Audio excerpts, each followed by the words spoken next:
दोस्तों आप सभी लोग जानते हैं कि 26 मई 2025 को वट सावित्री अमावस्या है।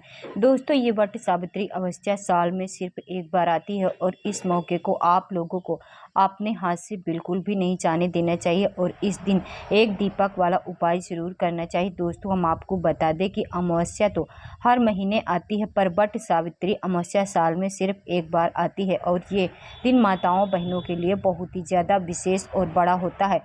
इसलिए माताओं बहनों को विशेष रूप इस दिन एक दीपक वाला उपाय जरूर करना चाहिए। अब आप लोग नाम में ही समझ रहे होंगे कि इस दिन वट वृक्ष की पूजा की जाती है और माताएं बहनें इसका व्रत भी रखती हैं आपने सुहाग की लंबी आयु के लिए। पर इसी के साथ दोस्तों जब आप लोग इसके साथ में एक दीपक वाला उपाय कर लेते हो इस वट सावित्री व्रत अमावस्या के दिन, तो भाई आपके जीवन में आ रही सारी दुख और परेशानियां दूर हो जाती, आपकी मनोकामना भी पूर्ण हो जाती है। कई बार हमारे घर में ऐसा होता है कि बहुत ज़्यादा लड़ाई झगड़े होते रहते हैं, बहुत एक मनमुटाव सा होने लगता है, हमारा मन परेशान सा रहता है, हमें डर या भय लगने लगता है। तो इस तरह की अगर आपके जीवन में समस्याएं रहीं तो भाई आप लोगों को ये वाला उपाय ज़रूर करना चाहिए। उसके बाद में दोस्तों अगर आपके घर में धन से जुड़ी हुई समस्या आ रही है या चल रही है तो भाई आप लोगों को ये वाला उपाय ज़रूर करना चाहिए। कहने का मतलब सीधा सीधा है कि इस वट सावित्री अमावस्या के दिन आप लोगों को यह एक दीपक वाला उपाय आपकी सारी प्रकार की दुख और परेशानी को दूर कर देगा, आपकी मनोकामना को भी पूर्ण करेगा। अब दोस्तों इस एक दीपक वाले उपाय को आपको इस वट सावित्री अमावस्या के दिन कैसे करना, किसको करना, किस समय करना है, कहाँ पर करना, ये सारी जानकारी हम आपको इस वीडियो में देंगे। ये उपाय दोस्तों आप लोगों को बहुत ही जल्दी और इसका बहुत ही बड़ा फल यहाँ पर आपको देखने को मिल सकता है, क्योंकि आप इस उपाय को एक बड़ी अमावस्या जो कि वट सावित्री अमावस्या है इस दिन पर कर रहे हैं। तो चलिए दोस्तों जानते हैं कि इस एक दीपक वाले उपाय को इस वट सावित्री व्रत के दिन आप लोगों को जो है किसको करना। तो देखो विशेष रूप से अगर हम इस उपाय की बात करें तो घर की जो बड़ी माताएं बहनें होती हैं उन माताओं बहनों में से किसी भी एक माता बहन को इस वाले उपाय को करना है। विशेष रूप से अगर आपकी पूरी कोशिश यही होनी चाहिए घर की बड़ी माताओं बहनों में से कोई एक माता बहन इस एक दीपक वाले उपाय को करे।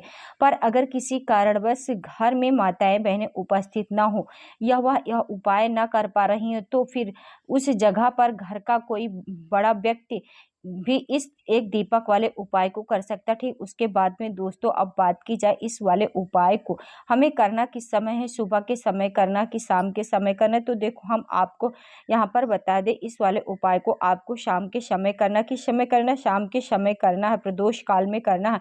और हम आपको यहाँ पर एक बात और बता दें कि अगर आपको ऐसा लगता है आपके पितृ आपसे नाराज हैं, आपके पितृ आपसे प्रसन्न नहीं हैं, क्योंकि कई बार हमारे जीवन में जो परेशानियां आती वह हमारे पितरों की वजह से भी आती हैं, क्योंकि हम अपने पितरों को प्रसन्न नहीं रख कर पाते हैं और वो दुख होता है। तो भाई उसके कारण हमारे जीवन में बहुत तरह की दुख और परेशानियां आती। तो अगर आपको ऐसा लगता है कि हमारे पितृ नाराज है तो भी आप लोगों को ये वाला उपाय विशेष रूप से करना चाहिए, विशेष रूप से माताओं बहनों को, ठीक है, जिससे कि आपके जो पितृ हैं वो आपसे प्रसन्न हो जाए, आपके जीवन में जो खुशियां हैं यहाँ पर ला दे। चलिए दोस्तों इसके बाद में हम लोग बात करते इस एक उपाय में हमें क्या क्या चीज़ की आवश्यकता पड़ेगी। दोस्तों इस एक दीपक वाले उपाय में नाम ही समझ आ रहा है कि इसमें मात्र आपको एक दीपक की आवश्यकता पड़ेगी। ये जो दीपक होगा या किस चीज़ को, आटे का होगा, मिट्टी का होगा, इसमें जो सबसे विशेष है वो है दीपक। इसलिए दीपक को सही तरीके से तैयार करना है। जैसे हमने आपको बताया है दीपक जैसे ही आपका तैयार हो जाता है तो भाई आपको इस दीपक को अपने घर से जलाकर बिल्कुल भी नहीं लेकर जाना है। इस दीपक को आपको वहाँ पर जलाना है जहाँ पर आप इस दीपक को रखने वाले, ठीक है। आपने साथ में अपनी माचिस लेकर जाना है, माचिस को भूल कर मत जाना, किसी और से माचिस लोगे तो आपके उपाय का फल उस व्यक्ति को भी मिल जाएगा। इसलिए इस बात का विशेष रूप से ध्यान रखना। अपने घर से आप लोगों को जो है इस दीपक को तैयार करके लेकर जाना। दीपक को तैयार करके आखिर हमें इस दीपक को रखना कहाँ है, तो दोस्तों इस दीपक को रखने की कई जगह है, आपके घर के पास में या आपके जो सही लगे कि इस जगह पर आप सही से जा करके इस दीपक को रख सकते हो, इस वाले उपाय को कर सकते हो। आप उस जगह पर भी जाकर दीपक को रख सकते हो। सबसे पहले हम वो जगह आपको बता दें जो जगह ज़्यादा ज़रूरी है, जिन जगहों पर आपको जाना चाहिए, और बाद में हम आपको वो जगह बताएंगे। अगर आपको पहली जगह ना मिले तो आप दूसरी जगह पर जा सकते हो, दूसरी जगह ना मिले तो तीसरी जगह पर जा सकते हो, ठीक है।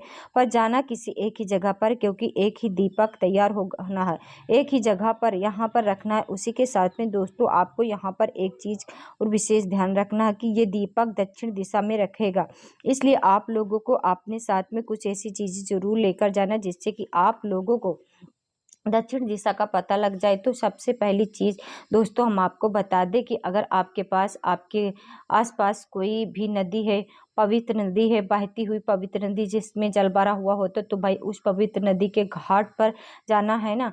इस बात का ध्यान रखना, इस दीपक को आपको जल के अंदर प्रभावित नहीं करना, मात्र पवित्र नदी के जल पर जाना है, वहाँ पर जल भरा हुआ है, वहाँ पर जाना है, ठीक है। और वहाँ पर जाकर क्या करना है, वहाँ के घाट पर आप लोगों को ये वाला उपाय करना। अब अगर किसी के घर के आसपास पवित्र नदी ना हो, बहता हुआ जल ना हो तो, या जल हो ही ना तो भाई वो अपने घर के आसपास जो भी तालाब हो या सरोवर हो, उस तालाब के आसपास जरूर यह वाला उपाय कर सकता है। जैसे ही दक्षिण दिशा का आपको पता लग जाए, आप दिया जिस तरफ जला रहे हो वह जलाई हुई बाती का मुख दक्षिण दिशा की तरफ करना। उस घाट पर, उस पवित्र नदी के घाट पर कहीं को दक्षिण दिशा को बाती का मुख करके इस दीपक को रख देना। अपने पितरों का नाम का स्मरण करते हैं, भगवान शिव जी के नाम का स्मरण करते हुए अपने पितरों से प्रार्थना करना है कि अगर आप हमसे दुखी हैं तो हमें उसके लिए माफ़ कीजिए, हम अब वह गलती नहीं करेंगे जो गलती से आप लोग